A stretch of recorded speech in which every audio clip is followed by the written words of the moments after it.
평양감사도 자기가 하기 싫으면 그만이라고 합니다. 아무리 좋은 게 있어도 이 마음이 동하지 않으면 소용이 없습니다. 좋은 혼처가 있는데도 결혼 안 하는 사람들도 있고, 쓸만한 직장이 있는데 권해도 왠지 일할 생각을 안 하는 사람이 있고, 그리고 공부 열심히 하면 다 자기 좋을 텐데 그렇게 공부 안 하고 애먹이는 애들이 있잖아요. 그럴 때 권하다가 마지막에 돌아서면서 하는 말, 평양감사도 자기 싫으면 안 하는 거지, 이렇게 합니다. 여러분, 세상살이 매사가 아무리 좋아도 마음이 이게 동하지 않으면 안 되는데, 어떤 계기가 있어서 이제 마음이 바뀌면 그 삶에 임하는 모습이 달라집니다. 중학교 다닐 때 이제 한 해 선배가 있었는데 집안이 상당히 부유했습니다. 부족함이 하나도 없는데 이 선배는 성격이 좀 이렇게 거칠고요. 그리고는 바깥으로만 나가다니고 공부 안 하고 애먹이고, 중3 될 무렵에는 성적이 이제 바닥에서 더 가깝고 그랬습니다. 그런데 이제 계기가 왔는데, 그게 안 좋은 계기가 왔는데 그걸 좋게 만드는 거죠. 아버지 사업이 완전히 망해서 길바닥에 나앉는 지경이 되니까 이 선배가 결심을 하는 겁니다. 이제 우리 집안의 희망은 나밖에 없구나, 이렇게 되니까 이제 공부를 시작을 했고요. 아무도 그 선배가 공부를 할 수 있다고 생각 안 했습니다. 바닥이었으니까요. 그리고 교회까지 열심히 와서 기도하고 또 하나님 저를 도와주세요, 이렇게 하는데 우리 모두가 놀랐죠. 근데 뭐 바닥에 있던 사람이 갑자기 공부가 되겠습니까? 노력을 많이 했지만 고등학교는 그렇게 좋은 데 들어가지 못했는데, 그런 자세로 초지일관했더니 고등학교 3년이 지나고 나니까 우리나라 최고의 대학에 쑥 들어갔습니다. 여러분, 그런 일이 어떻게 가능합니까? 한때 놀았기 때문에 되는 겁니까? 그게 아니고요. 마음이 변한 겁니다. 마음이 달라졌어요. 그러니까 우리가 세상을 사는 데 있어서 이 마음의 전환이라고 하는 건 너무나도 중요하고, 그게 누구의 강요에 의해서나 억지로 하는 게 아니라 마음이 이렇게 살아나는 거죠. 기쁨으로, 의욕으로 충만해지는 거, 이게 얼마나 놀라운 일인지 모릅니다. 오늘 읽은 말씀은 학개서 여러분이 잘 아시는 말씀인데, 남왕국 유다가 하나님께 죄를 지어서 바벨론에게 멸망하고 포로가 돼서 살다가 페르시아의 왕 고레스가 돌아갈 사람은 돌아가라, 가서 성전을 재건해라, 이렇게 합니다. 그래서 그들이 수룹바벨을 총독으로 모시고 돌아와서 그렇게 간절히 염원하던 하나님의 성전이 다 무너져 폐허가 됐는데 성전을 다시 짓자 열정이 넘쳐가지고 이제 성전 재건 공사를 시작을 합니다. 그게 주전 536년인데요.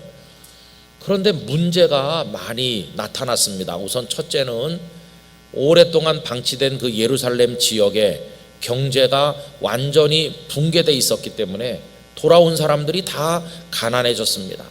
그들의 어려운 경제적인 형편에 관한 말씀이 학개서 1장 6절에 다음과 같이 나옵니다.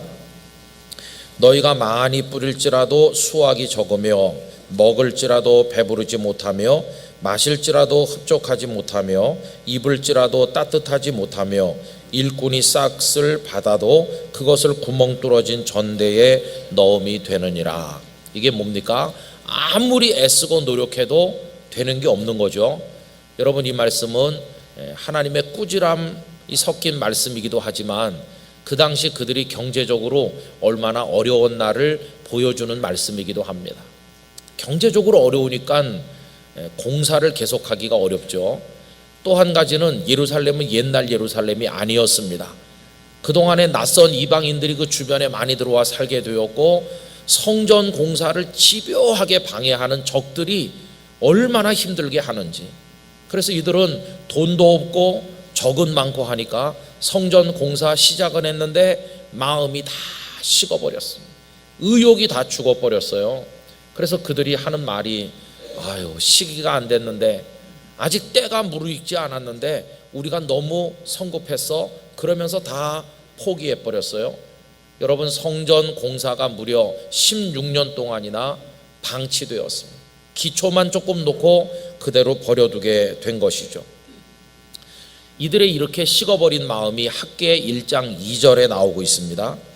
만군의 여호와가 이같이 말하여 이르노라. 이 백성이 말하기를 뭐라고 스스로 합리화하죠?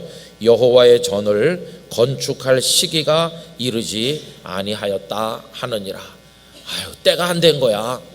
그러면서 다 포기했어요.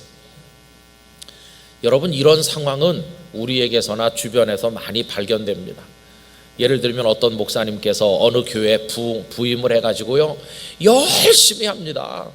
그런데 몇 년 지나는 동안에 교회 안팎의 여러 가지 목회적인 장애 요인들과 부딪히다 보니까 그냥 상처를 많이 받고 의욕이 다 사라져버리고 그 마음이 다 죽는 겁니다. 그래서 그런 목사님들 그냥 현실에 안주해서 그저 뭐 하려고 하지 말고 그냥 편안하게 시간만 보내자는 식으로 되던가, 아니면 목회지를 그냥 떠나버리는 그런 일들 저는 많이 봤습니다. 어떤 기업인이 회사를 창업을 하든지 아니면 뭐 조그마한 가게 문이라도 열 때는 열심히 하잖아요. 그런데 현실이 잘 따라주지 않다 보면은 나중엔 그 열정이 다 어디론지 없어지고 맙니다. 요즘에 우리가 걱정하는 게 뭡니까? 대한민국이라는 나라가 많이 꺾였다, 이렇게 걱정하고 있죠. 그래서 사회 구석구석에 활력을 좀 발견해야 되는데 활기가 다 떨어졌고 젊은이들의 얼굴에 어떤 열정을 찾아 보기가 어렵고, 어떤 분은 그렇게 표현하더라고요. 대한민국에서 요새 빨리 걷는 사람 보기가 어렵다고. 빨리 걷는 게 뭡니까? 할 일이 있고 열정이 있어야 막 가는 건데 다 축 처져서 흐느적거리고 있다는 식으로 우리 사회의 어려운 모습을 표현하는 걸 본 적도 있었습니다. 우리 영락교회 성도들은 어떠세요? 여기 오늘 예배당 오는 게 힘이 쭉 빠져서 오셨어요? 아니면 막 오셨어요? 늦게 가면요 본당에 못 앉는다. 여러분, 이렇게 축 처진 사람들에게 필요한 게 뭘까요? 다른 게 아닙니다. 거룩한 흥분이 필요하고 거룩한 감동이 필요해요. 이게 영적 부흥입니다. 그 죽은 마음이 다시 살아나야 합니다. 사라졌던 열정과 의욕을 회복해야 됩니다. 그것이 기쁨이 돼가지고 자원하는 마음으로 다 이렇게 일어나서 기뻐 뛰게 될 때, 그때 모든 게 회복이 될 수가 있다는 것입니다. 여러분, 이런 모습을 사람들은 우리말로 뭐라고 말합니까? 그 사람 신바람 났어, 신났어, 신명 난다, 이런 단어로 표현하죠. 어떤 분들은 그 신자가 귀신 신자이기 때문에 교회에서 쓰기에 적합하지 않다고 그렇게 말씀하기도 합니다만은, 저는 이런 생각 해봤습니다. 그 단어가 이제 일상화된 데다가 그 신자를 왜 귀신이라고 생각하나요? 하나님의 신, 성령이라고 생각하면 얼마나 멋진 말이에요. 제가 성경적 어떤 개념도 찾아봤는데, 사도행전 2장에 오순절날 하나님의 성령이 다락방에 임하실 때 여러분, 성도들이 거기 모여서 열심히 기도하는데 성령께서 불같은 모습으로도 임하지만 바람같이 임하셨잖아요. 그게 신바람이에요. 하나님의 신이 가져온 거룩한 바람. 야, 이 단어가 누가 성경 많이 읽고 만들었나 보다. 그럼 뭐 그렇게 교회에서 써서는 안 될 말이라고 생각하지 않고 오히려 좋은 말이다, 그런 생각이 듭니다. 우리 영락교회 성도들 신앙생활하는 게 신바람, 성령께서 일으키시는 열정과 기쁨으로 이루어지기를 기원합니다. 하나님께서는 죽은 마음을 살려내시는 분이십니다. 오늘 본문이 그겁니다. 여러분, 오늘 말씀 가운데 14절 우리 다 같이 읽어보도록 하겠습니다. 14절입니다. 여호와께서 스알디엘의 아들 유다 총독 수룹바벨의 마음과 여호사닥의 아들 대제사장 여호수아의 마음과 남은 모든 백성의 마음을 감동시키심에 그들이 와서 만군의 여호와 그들의 하나님의 전 공사를 하였으니. 아멘. 여기 감동시켰다고 번역된 그 우르라고 하는 단어는 예전에 개역 성경에서는 흥분이라는 단어로 번역됐어요. 저 개인적으로는 감동시키심에보다 흥분시키시네가 더 상황에 맞는 것 같더라고요. 흥분되면 뭔가 사람이 평소와는 달라 보이지 않습니까? 바로 그겁니다. 하나님께서 마음을 감동시키시는 거예요. 거기 수룹바벨 총독의 마음, 대제사장 여호수아의 마음, 모든 백성의 마음을 하나님께서 감동시키셨다, 흥분시키셨다. 그랬더니 16년 동안 버려두었던 성전 공사를 다 와서 다시 시작하는 겁니다. 여러분, 얼마나 멋진 말씀이 나와 있나요? 그래서 드디어 그렇게 염원했었음에도 불구하고 마음이 식어버려서 16년 동안이나 방치했던 성전이 드디어 완공이 되어서 하나님 앞에 봉헌되는데, 이걸 총독의 이름을 따서 수룹바벨 성전이라고 하기도 하고 솔로몬 성전에 이은 두 번째 성전이기 때문에 제2 성전이라고 부르기도 하는 것입니다. 여러분, 저는 오늘 여러분들에게 드리는 말씀 이겁니다. 다른 게 아니고, 주님, 저희들의 마음을 흥분시켜 주시옵소서. 죽은 것과 같이 의욕을 다 잃어버리고 착 가라앉은 우리의 영혼을 다시금 일어서게 하여 주시옵소서. 우리 교회 역사나 혹은 성경을 보면 부흥의 때는 언제나 사람들의 마음이 이렇게 들떠 있습니다. 그래서 그 마음이 연결되고 어느 방향으로 쭉 흘러서 하나님을 기쁘시게 해드리는 게 그게 부흥의 시대의 특징입니다. 예를 들어서 이스라엘 백성들이 출애굽을 해서 시내산 밑에 왔을 때 하나님께서 모세를 통해서 성막을 만들라 하셨잖아요. 성막을 만들려고 하니까 은금 보화도 필요하고 뭐 여러 재료들, 청색, 자색, 홍색 실로 짠 그런 천도 필요하고 이런 게 필요한데, 이제 모세께서 백성들에게 그 뜻을 전달하니까, 여러분 출애굽기 35장에 보면 백성들이 자원하여 그 재료들을 가져온다고 되어 있어요. 자원하는 마음, 이게 벌써 거룩하게 감동된 마음입니다. 노예로 살던 우리들을 구원해 주신 하나님, 그 여호와 하나님을 위해서 성막을 짓는다, 다 참여해야지, 막 자발적으로. 그래서 36장에 가보면 백성들이 너무 많이 가져와서 그만 좀 가져오라고 하는 대목이 나옵니다. 여러분, 거기 36장 4절과 5절, 성소의 모든 일을 하는 지혜로운 자들이 각기 하는 일을 중단하고 와서 모세에게 말하여 이르되, 백성이 너무 많이 가져오므로 여호와께서 명령하신 일에 쓰기에 남음이 있나이다. 여러분, 이게 막 강제로 수탈한 겁니까? 아니요. 백성들이 은혜가 충만해서 막 기뻐가지고 하나님 앞에 봉헌하니까 이렇게 된 것을 볼 수가 있습니다. 하나님은 어떤 하나님이신가? 죽은 마음, 가라앉은 마음, 침체된 마음, 의욕과 열정을 상실해버린 그런 마음을 다시 살려 일으켜 주시는, 감동시키시는 하나님이심을 알게 됩니다. 그래서 여러분, 하나님의 신, 하나님의 영, 성령께서 역사하시면요, 제일 먼저 찾아오는 게 뭐냐 하면 기쁨입니다. 기쁨. 착 가라앉은 사람이 괜히 막 기쁩니다. 여러분, 거룩한 기쁨은 성령 안에서 옵니다. 우리 예수님께서도 성령으로 기뻐하셨다고 누가복음 10장 21절 22절에 나옵니다. 예수님 왜 기뻐하셨냐 하면, 이 생명의 구원의 복음이 스스로 지혜롭다고 교만한 사람들에게 전해지는 게 아니라 어린 아이 같은 사람들에게 전달되는 거, 이걸 보면서 기뻐하셨어요. 제가 읽어드립니다. 그때에 예수께서 성령으로 기뻐하시며, 전 우리 영락교회 성도들이 성령으로 기뻐하는 거룩한 기쁨을 경험하시기를 바랍니다. 성령으로 기뻐하시며 이르시되, 천지의 주제이신 아버지여, 이것을 지혜롭고 슬기 있는 자들에게는 숨기시고 어린 아이들에게는 나타내심을 감사하나이다. 옳소이다. 이렇게 된 것이 아버지의 뜻이니이다. 내 아버지께서 모든 것을 내게 주셨으니 아버지 외에는 아들이 누구인지 아는 자가 없고, 아들과 또 아들의 소원대로 계시를 받는 자 외에는 아버지가 누구인지 아는 자가 없나이다 하시고, 우리 예수님 마음속에 있었던 기쁨, 그건 하나님의 영 성령 안에서 이루어진 기쁨이었습니다. 여러분, 예수님의 제자들은 어린 아이와 같이 그 사회에서 보잘것없는 사람들인데, 예수님을 통해 지금 생명의 복음을 받았으니까 얼마나 기쁩니까? 그러면 제자들 자신은 어때요? 이런 걸 받은 사람들은, 야, 내가 구원의 비밀을 알게 되다니 기뻐해야 되죠. 지금 예수님의 말씀이 계속 이어집니다. 제자들을 돌아보시며 조용히 이르시되 너희가 보는 것을 보는 눈은 복이 있도다.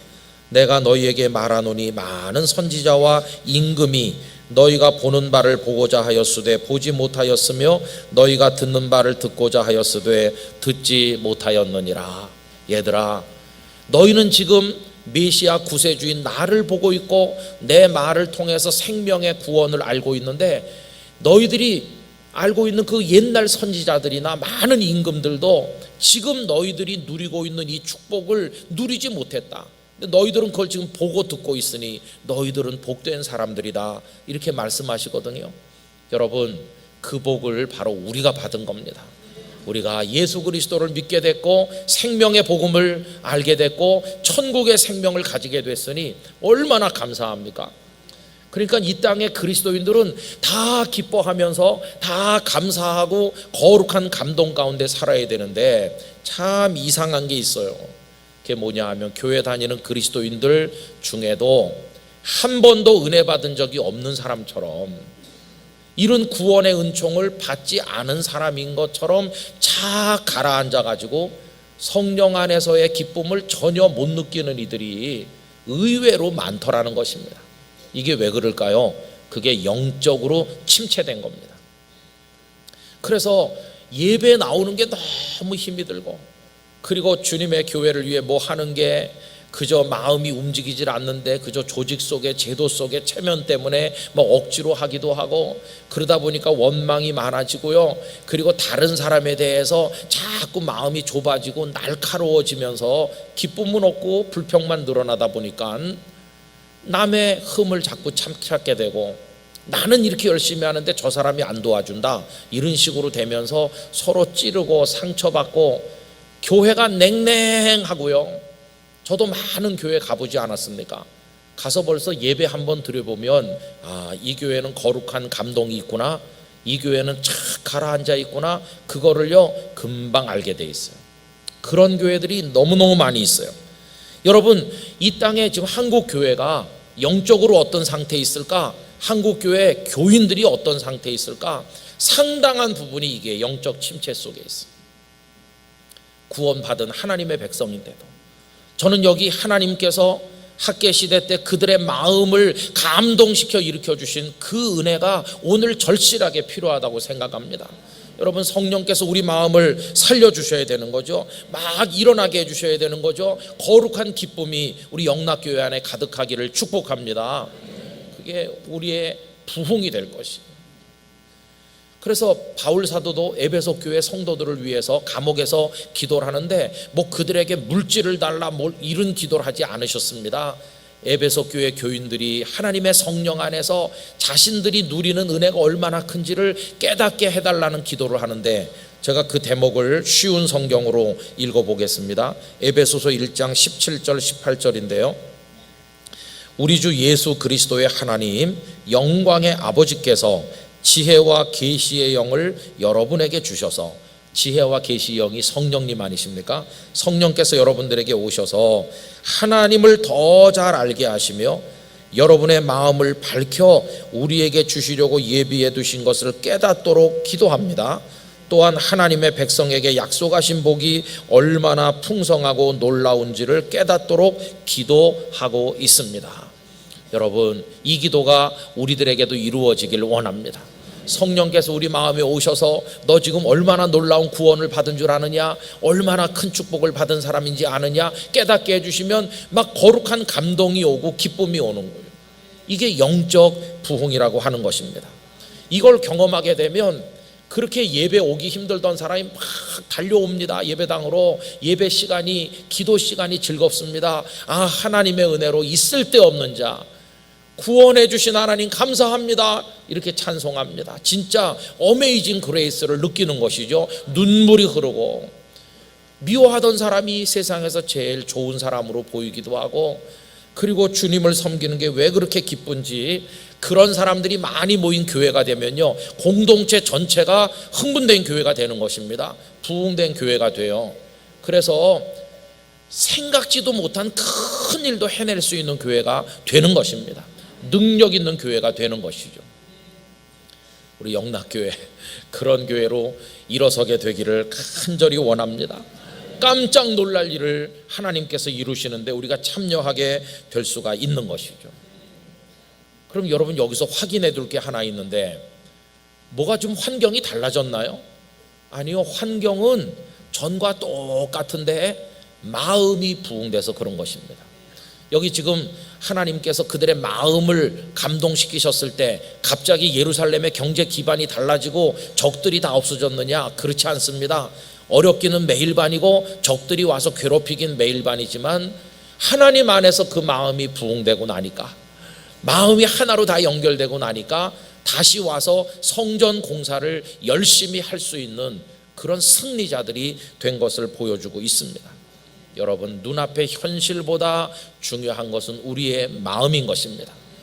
그 장애물들보다 더 위대한 것은 그걸 극복할 수 있는 태도인데, 그것은 하나님께서 우리 안에 허락하여 주시는 것입니다. 여러분, 저는 우리가 이런 부흥을 꿈꿔야 된다고 믿습니다. 하나님, 착 가라앉은 나의 마음을 다시 일으켜 주세요. 없어진 의욕이 살아나게 해주세요. 열심을 회복시켜 주세요. 제 안에 기쁨을 주세요. 이걸 정말로 원하신다면 두 가지를 최소화해야 되는데, 우선 첫째는 하나님의 말씀을 잘 들어야 됩니다. 오늘 여기 백성들의 마음이 감동된 게 말씀을 통한 것임을 깨닫게 되거든요. 여러분, 오늘 본문 12절을 보십시오. 다 같이 읽어보실까요? 스알디엘의 아들 수룹바벨과 여호사닥의 아들 대제사장 여호수아와 남은 모든 백성이 그들의 하나님 여호와의 목소리와 선지자 학개의 말을 들었으니 이는 그들의 하나님 여호와께서 그를 보내셨습니다. 백성이 다 여호와를 경외하매. 아멘. 여러분, 이분들이 뭘 했어요? 여호와 하나님의 목소리, 선지자 학개가 전하는 말씀. 그럼 여러분, 하나님의 목소리가 결국은 어디 들어 있었습니까? 학개 선지자의 말씀을 들을 때 하나님의 음성을 듣는 것처럼 그들이 받은 것을 볼 수 있어요. 아, 말씀 속에서 하나님이 역사하셨고 말씀을 듣다가 죽은 마음이 살아났구나 하는 걸 깨닫게 되죠. 저는 그래서 우리 영락교회 성도들이 집에서 성경을 읽으시던지 예배 중에 말씀을 들으시던지 말씀 속에 성령이 역사하셔서 내가 오늘 말씀 듣고 새 사람이 됐다, 내 마음이 살아났다, 용기가 생겼어요, 이런 경험들을 가지게 되시기를 간절히 기원합니다. 그래서 13절에 보니까 말씀에 나오는 그 학개 선지자의 그 사역이 결국 하나님의 보내심을 받은 말씀이라는 걸 그들이 알고 있었다는 거 아닙니까? 이게 말씀을 통한 부흥인 것이죠. 두 번째로는 모든 부흥의 역사 속에는 기도가 없이는 안 되는 것입니다. 그런데 여러분, 영적 침체나 기쁨도 하나도 없고 바싹 마른 이런 거, 이거는 어떤 사람들의 특별한 일이 아니고 누구에게나 올 수 있는 일이기 때문에 부끄러워할 필요가 없습니다. 갈멜산의 영웅이었던 엘리야 선지자도 바로 영적으로 힘이 빠져서 로뎀나무 그늘 아래 누워서 죽기를 구할 만큼 그런 일이 있었잖아요. 그러니까 영적 침체는 부끄러운 일이 아닙니다. 근데 엘리야를 하나님께서 이렇게 세우시고 호렙산 동굴로 보내시고 하나님의 세미한 음성을 듣는 가운데 다시 일어나게 하셨잖아요. 우리는 기도해야 됩니다. 하나님, 웬일인지 내 마음이 가라앉았어요. 의욕이 없고 기쁨이 없고 교회 다니는 것이 억지로 되고 내 마음이 죽었는데 하나님의 영으로 저를 다시 일으켜 세워주시옵소서. 기쁨과 감사함으로 주님을 섬기게 하여 주시옵소서. 영락교회 성도들에게 새 마음, 그 다음에 뜨거운 마음, 사랑의 마음, 열린 마음 주시기를 기도해야 됩니다. 그래갖고 우리 마음과 마음이 연결될 때 하나님 앞에 위대한 일을 보게 될 것입니다. 저는 그래서 저나 우리 목사님들, 전도사님들이 막 그냥 일에 찌들고 속상한 일이 많고 눌려가지고 축 처져서 이렇게 다니지 않고, 우리 교역자들이 막 기쁨이 넘쳐가지고 저 목사님 로또 당첨됐나 그렇게 막 기뻐서 열심히 사역하는 그런 모습을 보고 싶고요. 우리 성도들도 얼굴이 환해지고 서로 격려하고 축복하면서 같이 예배에 받은 은혜를 나누고 같이 복음을 증거하고 하나님을 위해 다 같이 일어나는 것이죠. 여러분, 이 마지막 시대 그런 영적 부흥이 얼마나 중요합니까? 그래서 우리를 향해 몰려오는 마귀와 맞서 싸워야 되는 것이죠. 조금 이따 부를 찬양처럼 마귀들과 싸울지라 죄악 벗은 형제여. 여러분, 그런 부흥이 우리 안에 있게 되기를 간절히 기원하는 것입니다. 우리 남은 기간 이런 부흥을 위해 기도하면서 다 같이 일어나는 영락교회가 되기를 기원합니다. 기도하겠습니다. 아버지 하나님, 하나님께서 학개 시대 그들의 마음을 감동시켜 부흥되게 하신 것처럼 오늘 우리 속에 성령으로 역사하셔서 거룩한 부흥을 일으켜 주옵소서. 예수님의 이름으로 기도하옵나이다. 아멘.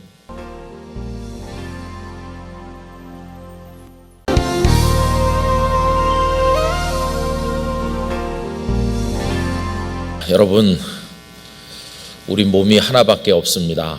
그런데 우리는 우리의 몸을 끔찍이도 위합니다. 얼마나 아끼는지 말할 수도 없어요. 조금만 아프면 병원에 가서 치료받고, 조금만 불편하면 어떻게 잘 해보려고 애를 많이 쓰죠. 그런데 이런 생각 해보셨습니까? 이렇게 귀하게 여기고 아낀 이 육체를 가지고 하나님께서 제일 마음 아파하는 죄를 짓고 산다 생각을 해보셨습니까? 그러니까 어떻게 보면은 내가 몸을 아껴가지고 잘 관리해가지고 하나님 마음 아프게 하는데 쓰니까 이게 좀 이상하지 않습니까?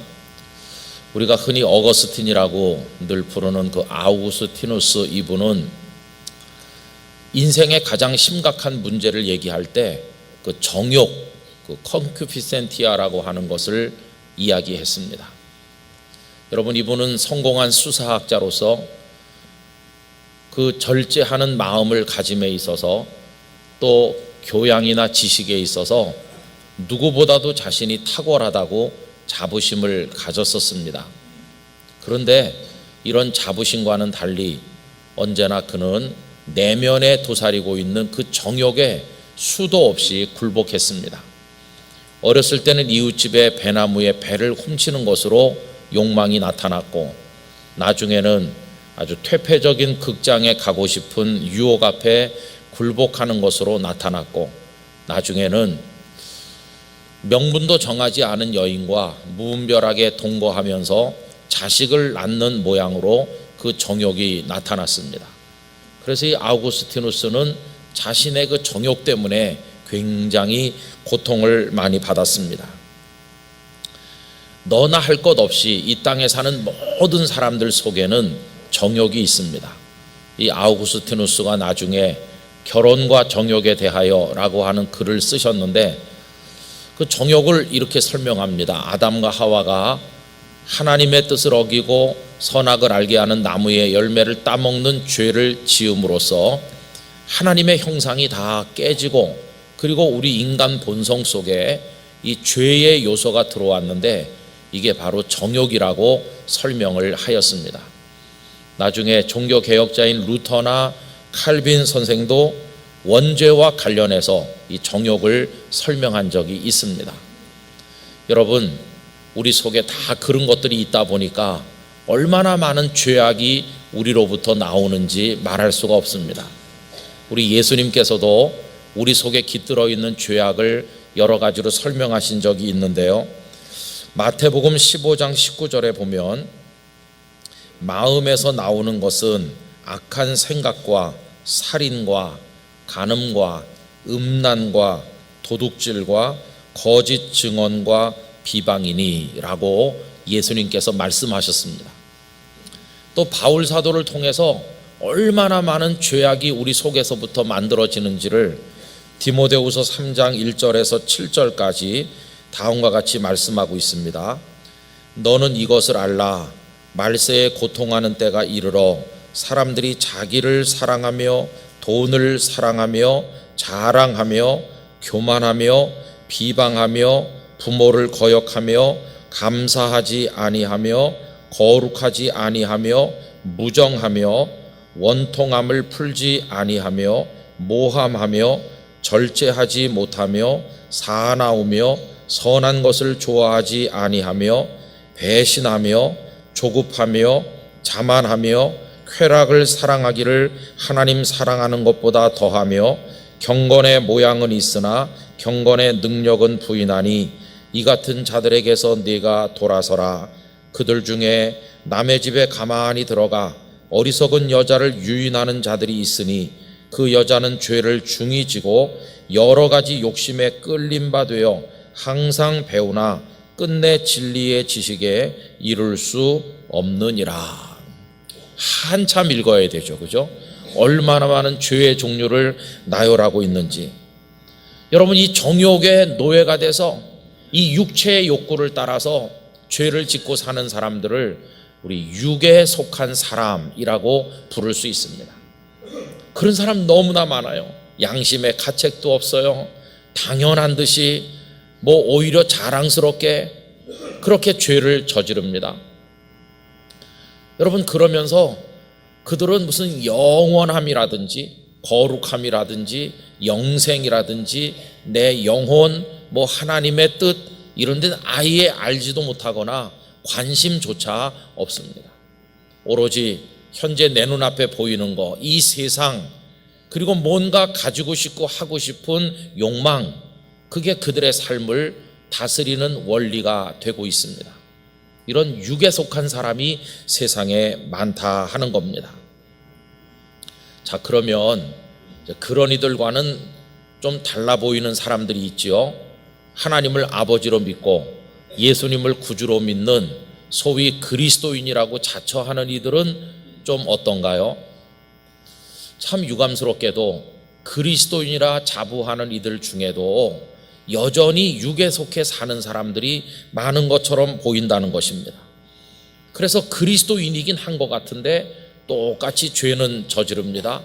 예배당에 드나들고 예배하고 봉사하고 하지만, 그러나 하나님 앞에 부끄럽게 살기는 매일반인 것 같습니다. 이 거룩한 주님의 몸된 교회를 자신의 놀이터같이 생각하기도 합니다. 그리고 단지 바깥에서 하던 걸 교회 안으로 장소만 옮겼을 뿐이지 자신의 욕망, 자신의 어떤 권력, 자신의 명예 이런 걸 추구하는 행태는 아주 똑같이 저질러지는 경우를 우리들은 많이 보고 있습니다.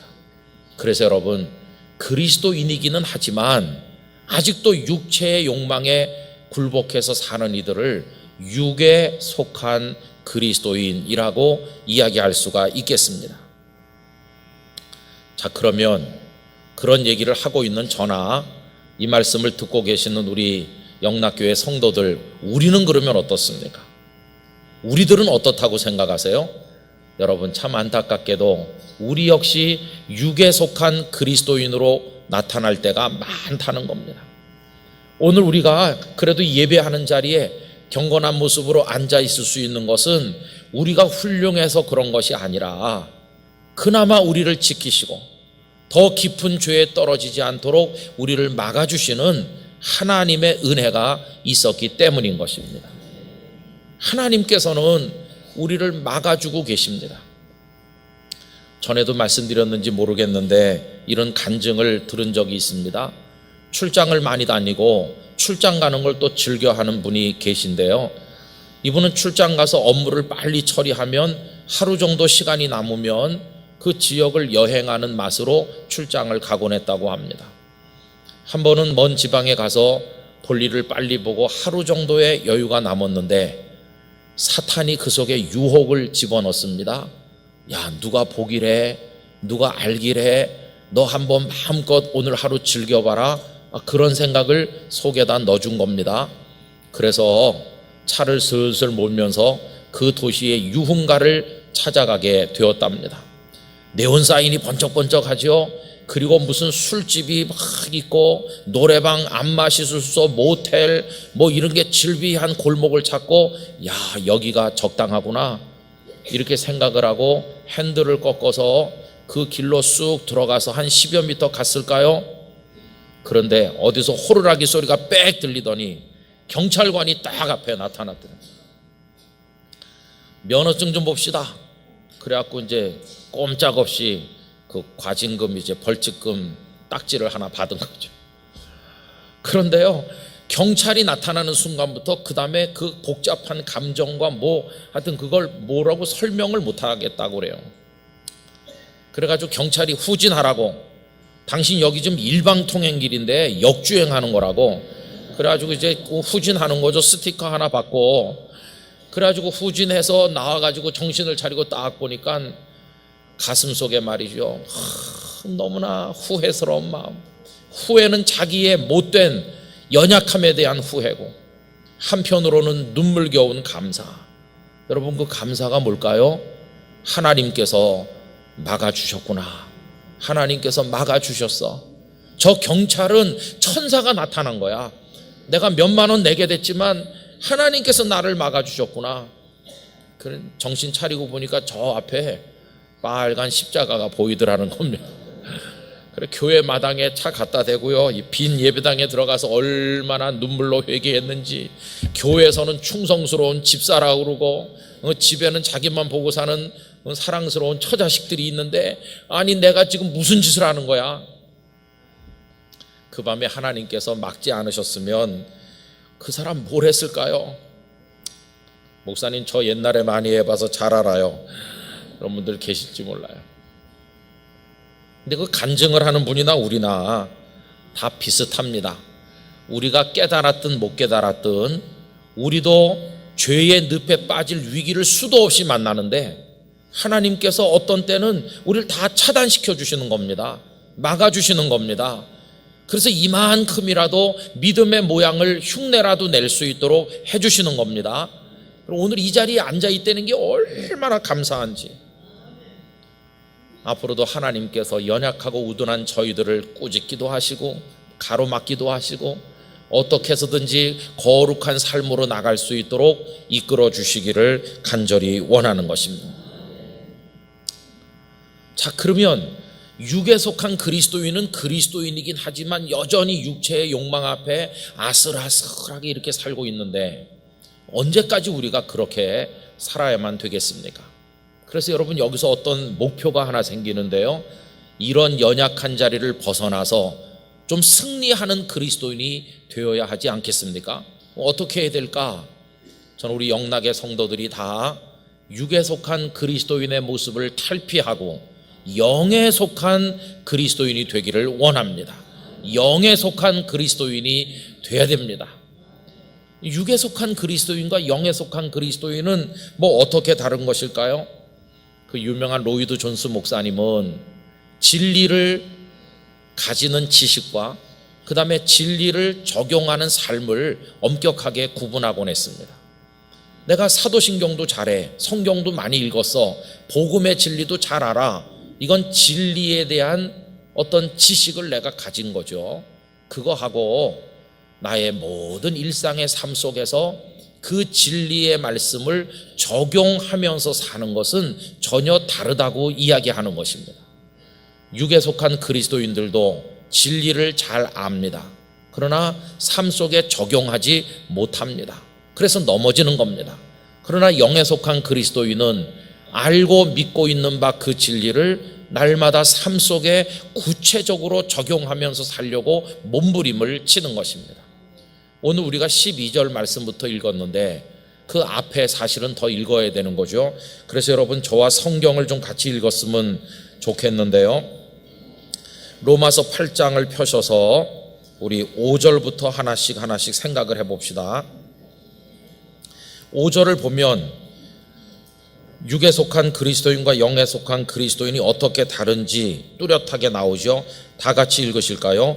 육신을 따르는 자는 육신의 일을, 영을 따르는 자는 영의 일을 생각하나니. 여러분, 생각하는 내용 자체가 다르다는 것입니다. 육에 속한 사람은 늘 육신적인 일을 생각하고 욕망을 생각하고 접근하는 방법 자체가 다릅니다. 영에 속한 사람은 영의 일을 생각하는 것입니다. 심지어 육에 속한 삶을 살다 보면 주님의 일, 교회 일까지도 육적인 방법으로 생각하고 육적으로 해결하려고 그러니까 접근하는 방식 자체가 다른 것이죠. 여러분, 그 결과도 완전히 다릅니다. 6절 같이 읽으실까요? 육신의 생각은 사망이요 영의 생각은 생명과 평안이니라. 어떤 문제를 육적으로 접근하고 육의 욕망에 따라서 해결하려고 밤을 새워가면서 고통을 받아봤댔자 결과는 사망의 고통입니다. 그러나 하나님의 영을 따라서 하면 마지막에 다가오는 것은 생명과 평안이라고. 여러분 이 축복을 누리시기를 기원합니다. 이렇다 보니까 육에 속한 그리스도인이 되면 아무리 애를 써도 하나님을 기쁘시게 할 수가 없게 되는 것입니다. 7절과 8절 읽습니다. 육신의 생각은 하나님과 원수가 되나니 이는 하나님의 법에 굴복하지 아니할 뿐 아니라 할 수도 없음이라. 육신에 있는 자들은 하나님을 기쁘시게 할 수 없느니라. 당연한 거겠죠? 여러분 다 이해가 되셨을 줄 믿습니다. 근데 맨날 주여 주여 이렇게 하는데 왜 하나님을 기쁘시게 하지도 못하고 여전히 육의 욕망에 굴복하느냐? 그 이유가 뭐냐? 여러분 이유는 그 속에 하나님의 영, 예수 그리스도의 영, 성령님을 모시고 살지 못해서 그런 것입니다. 그게 9절에 나오는 말씀인데 다 같이 읽으실까요? 만일 너희 속에 하나님의 영이 거하시면 너희가 육신에 있지 아니하고 영에 있나니 누구든지 그리스도의 영이 없으면 그리스도의 사람이 아니라. 하나님의 영이시고 예수 그리스도의 영이신 성령께서 우리 속에 계시면 우린 진정한 그리스도인이 될 수가 있다는 것입니다. 그 성령님께서 감동하시고 우리에게 말씀하실 때 그 성령님께 순종해서 사는 것이 승리의 비결인 것이죠. 그래서 여러분 이제 오늘 본문 12절로 내려와 보세요. 이제 우리 어떻게 살아야 되느냐? 12절 다 같이요.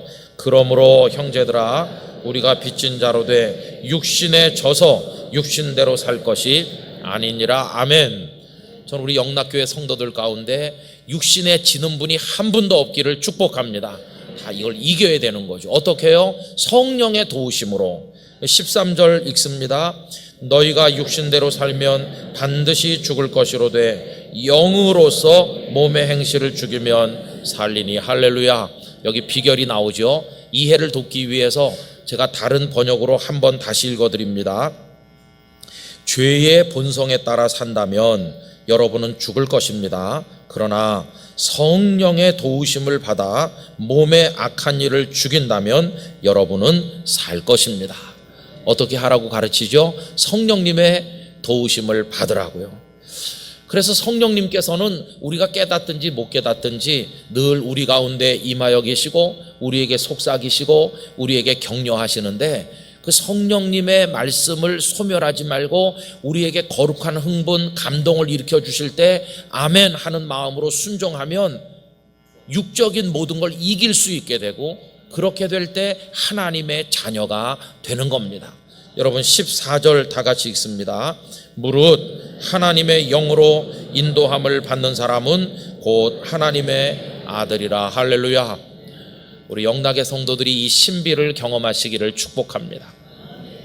근데 문제는 뭐냐 하면 이렇게 다 같이 모여가지고 예배 드릴 때 공적인 예배 순서에 따라서 함께 할 때 또 기도에 와서 간절히 주님을 부를 때는 뭐 좀 되는 것 같은데 이제 끝나고 각자 개개인의 삶으로 이 공적인 예배가 끝나고 사적인 각자의 삶 속으로 들어갔을 때 거기가 이제 문제인 것이죠.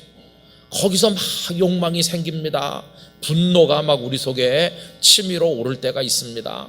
그러면서 물질, 권력, 뭐 여러 가지 명예, 어떤 성적인 막 그런 것들이 우리를 뒤집어 놓고 감정을 다스리질 못해서 폭발하고 그럽니다. 이게 다 육에 지는 것이거든요.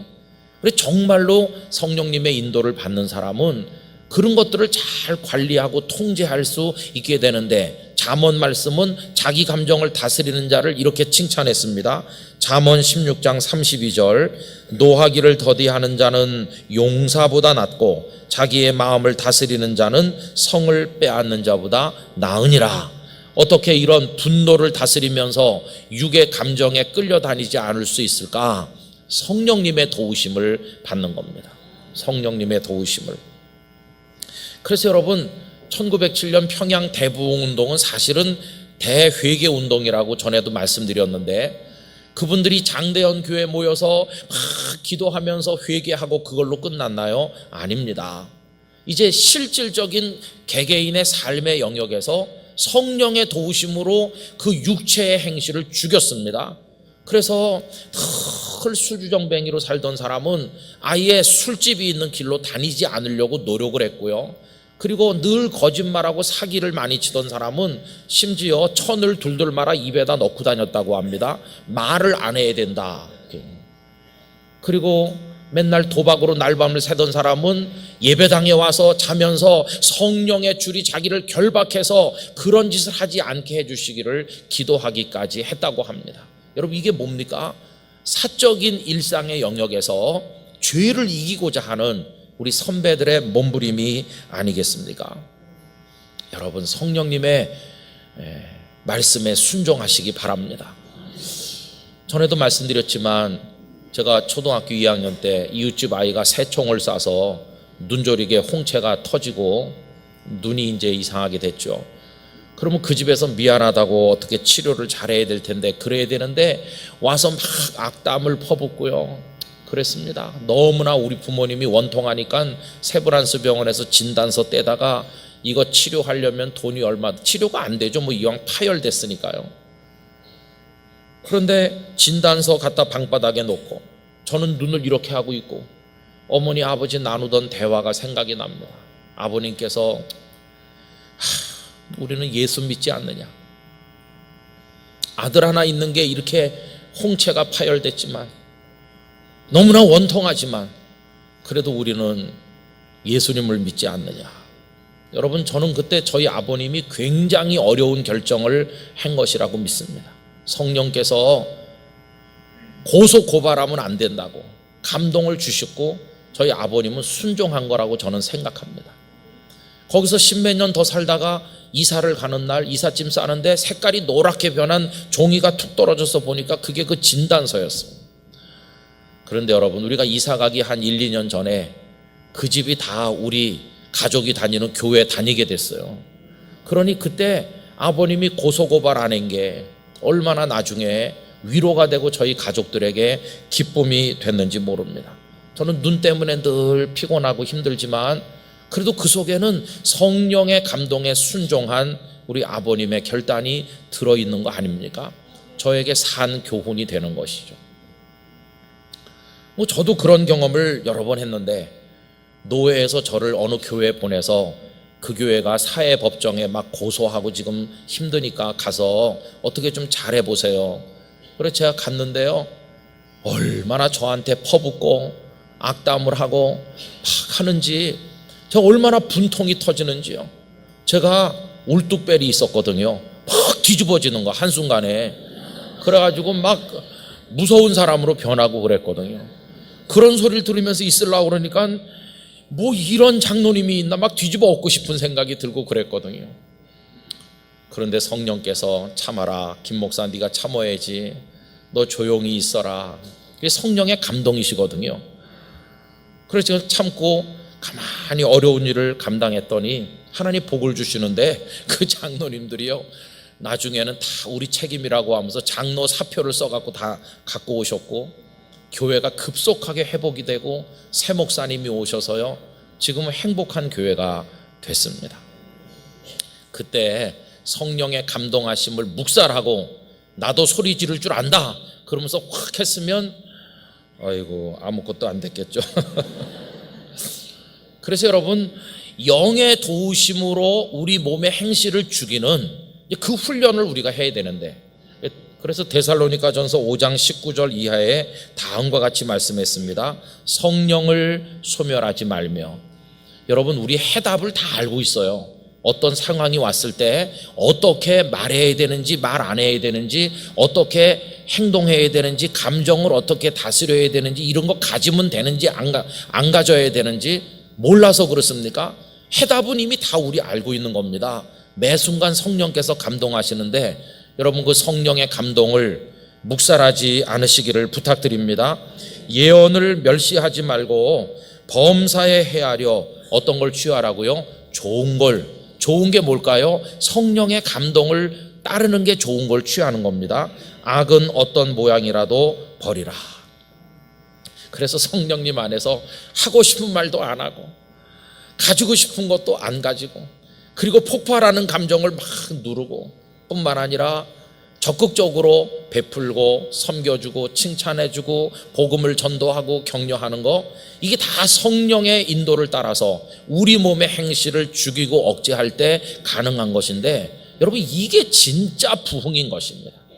무슨 공설운동장, 여의도 광장, 뭐 큰 예배당에 모여가지고 표를 제창하고 주여 이렇게 한다고 부흥되는 게 아니라, 진짜 영적인 부흥은 이렇게 해서 우리 각자의 사생활의 영역 속에서 성령의 인도를 따라 우리가 승리하는 영에 속한 그리스도인이 되는 거, 이게 진정한 부흥의 차원이라는 것을 잊어서는 안 될 것입니다. 요즘에 우리가 영적 부흥을 갈구하면서 부흥을 주제로 계속 주일마다 말씀을 생각했는데, 이제 그 시리즈도 맞춰갈 때가 되지 않겠어요? 근데 오늘 간절하게 드리는 건, 여러분 사생활의 영역에서 성령님의 도우심으로 이기시기를 바랍니다. 그리스도인다운 그리스도인이 되시기를 축원합니다. 주님의 성령이 감동하시는 대로 살아가시게 되기를 바랍니다. 그리고 영락교회 성도들은 어디 내놔도 첫째, 진품 그리스도인이 될 겁니다. 가짜가 아니고, 또 두 번째로는 진품 중에서도 명품 그리스도인이 될 것입니다. 그렇게 하셔서 하나님 영광 높여드리게 되기를 예수님의 이름으로 축원합니다. 기도하겠습니다. 하나님 아버지, 그동안 육에 속한 사람, 혹은 그리스도인이라 하면서도 여전히 육에 속한 모습으로 하나님 마음 아프게 했던 거 용서해 주시옵소서. 이제는 성령님의 도우심으로 육의 행실을 죽임으로써 거룩한 영적 그리스도인으로 진정한 부흥을 경험하게 하여 주시옵소서. 예수님의 이름으로 기도드리옵나이다. 아멘.